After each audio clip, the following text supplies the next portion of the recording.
Dejo en este pequeño artículo la entrevista, o el documental que le realizaron a Jean Rousseau. Cómo se vinculan los fenómenos cósmicos con el pH, el RH2 y otros parámetros. Son ejes energéticos, es simplemente.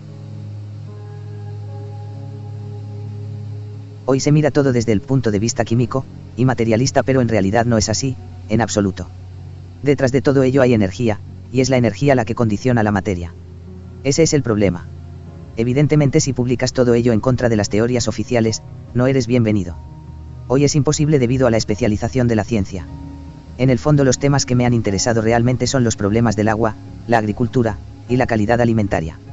Y la explicación posible es todo el tema de las resonancias cósmicas, que debo decir que es compleja.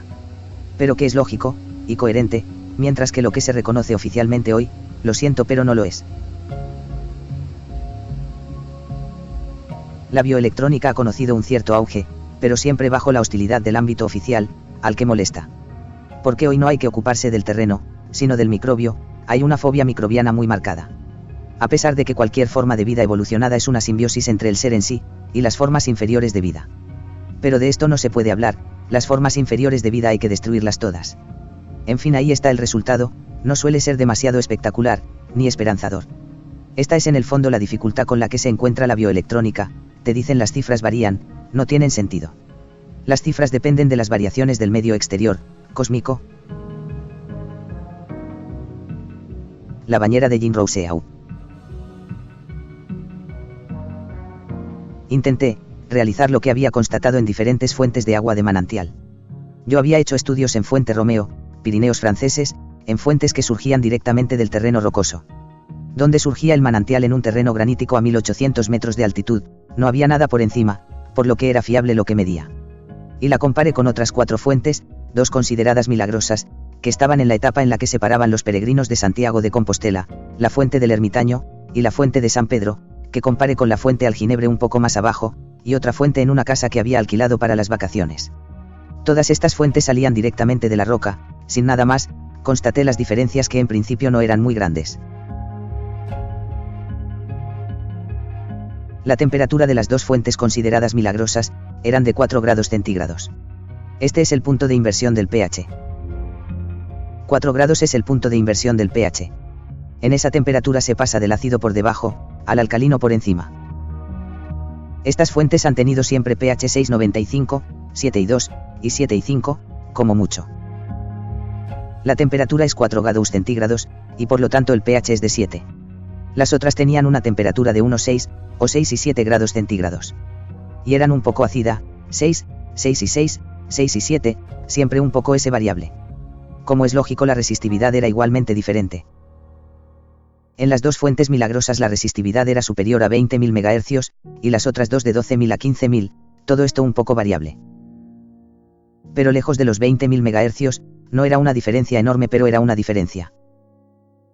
Cuando ha aparecido la diferencia ha sido en el solsticio del verano de 1957, en que había un máximo de actividad solar. En las 4 fuentes los pH han aumentado bastante, los RH2 también mucho. Sobrepasando por poco en el bioelectronímetro las 2 fuentes milagrosas la resistividad aumentó igualmente, pero en las 2 fuentes llamadas milagrosas era imposible de medir, entonces el bioelectronímetro era una aguja sobre un dial, y la aguja se deslizaba así sin parar de un lado a otro, y esto ha durado, creo recordar, unos 3 o 4 días. Antes de volver a medidas tangibles, a algo concreto. Dicho de otra manera, el agua que inicialmente estaba a 4 grados centígrados, y tenía un pH de 7, tenía una capacidad de vibrar que no tenían las otras fuentes. Entonces una idea me ha preocupado bastante, si se pudiese, mediante el movimiento conseguir esta vibración del agua, ¿qué ocurriría?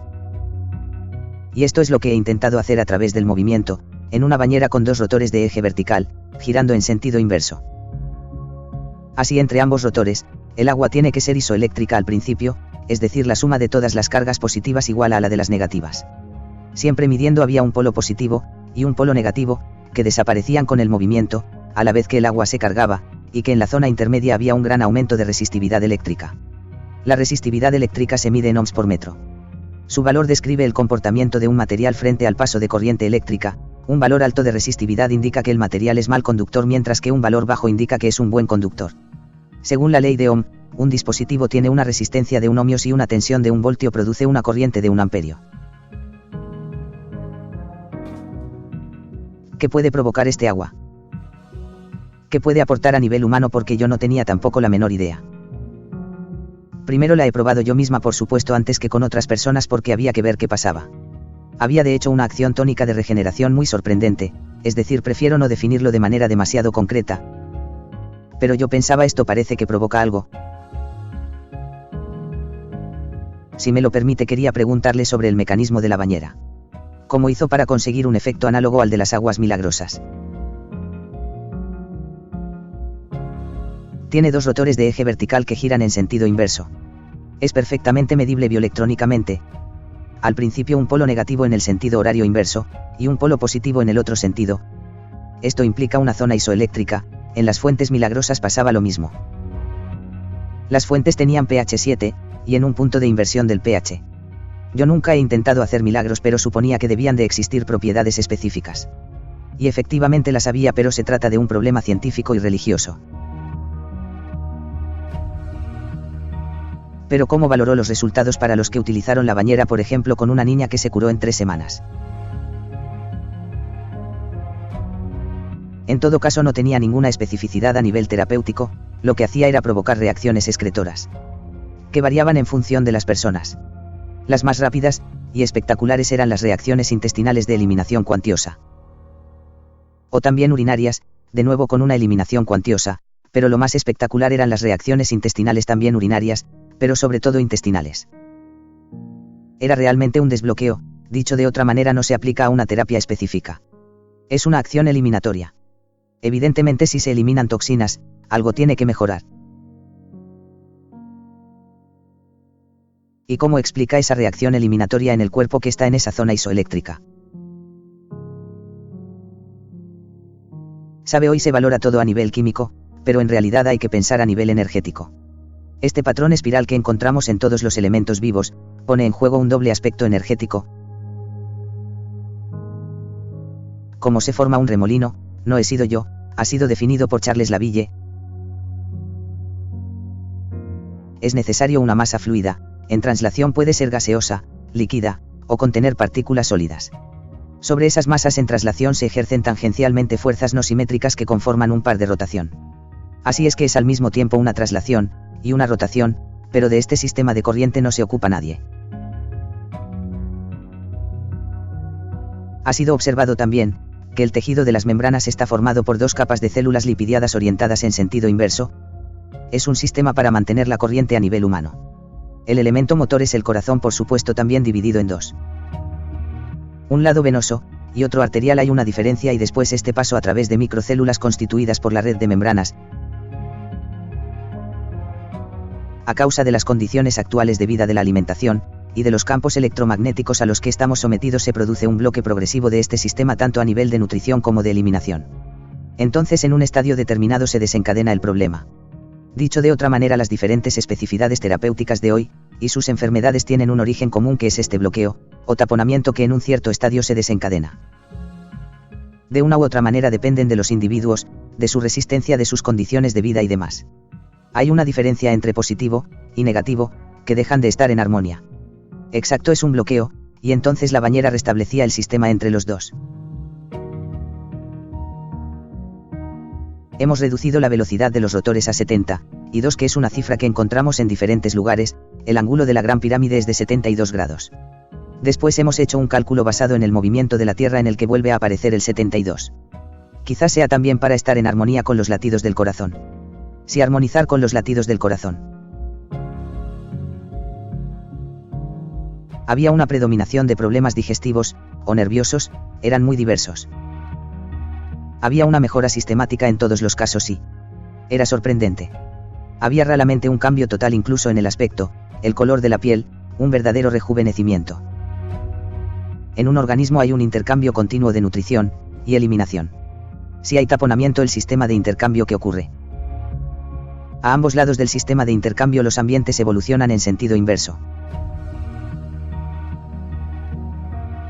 Uno de los dos quedará alcalinizado, oxidado, sobrecargado de minerales, que es el sistema del agua circulante, la sangre. Y el otro, estará sobreoxigenado, acidificado, y al contrario que el otro, carente de minerales.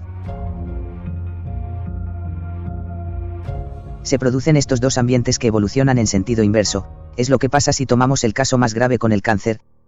Como ha mostrado Louis Claude Vicente, en estadios sucesivos, en un principio los dos medios, el agua circulantes y el agua enlazada, están muy cerca uno del otro, y después, a medida que se atasca, se separan más y más hasta un estado fatal en que el ser no sobrevive. La analogía que usted hace con los sismos es en ese momento. La analogía con los seísmos se da en el caso de crisis dolorosa aguda. Lo que he observado es que se llega a potenciales excesivos, pero el organismo es capaz de reaccionar en un cierto estadio. Entonces él invierte el problema. Este mecanismo del dolor yo lo he medido al principio. El dolor se manifiesta por el deseo del organismo, de eliminar, de restablecer el equilibrio. Dicho de otro modo, aquí también el organismo se libera del bloqueo facilitando la eliminación. Mire. Antes de que se desencadene el pH urinario, aumenta, que llega casi a 8, y después de repente el dolor se desencadena. Mire esta gran caída. Y entonces que encontramos orina alcalina, el organismo se libera de algo, y después vuelve a la normalidad. El organismo se ha liberado, mire cómo este fosfato amónico magnésico que encontrábamos antes en exceso desaparece después. Y los uratos que encontrábamos aquí que no debían estar tampoco aparecen después. Después ya no hay sedimentos en la orina. Aquí tenemos un aspecto diferente, una gastralgia, dolor de estómago. Este es el pH salivar, y este es el pH urinario. Aquí volvemos a encontrar un estadio en el que hay una incompatibilidad entre los dos, porque están demasiado alejados uno del otro. Y tras la crisis dolorosa aguda, tiende a volver a la normalidad. Este es el mecanismo del dolor, en estadios agudos. Pero si en un cierto estadio el organismo ya no es capaz de reaccionar, se da este sistema de bipolaridad excesiva, hasta llegar a la catástrofe. Se produce progresivamente el taponamiento de esa red de membranas, y esto es lo más importante, porque es el medio de intercambio que permite la nutrición en un sentido, y la excreción en el otro. Si se colmata, no funciona bien. Entonces los dos medios evolucionan en sentido inverso y esta inversión lleva a la catástrofe.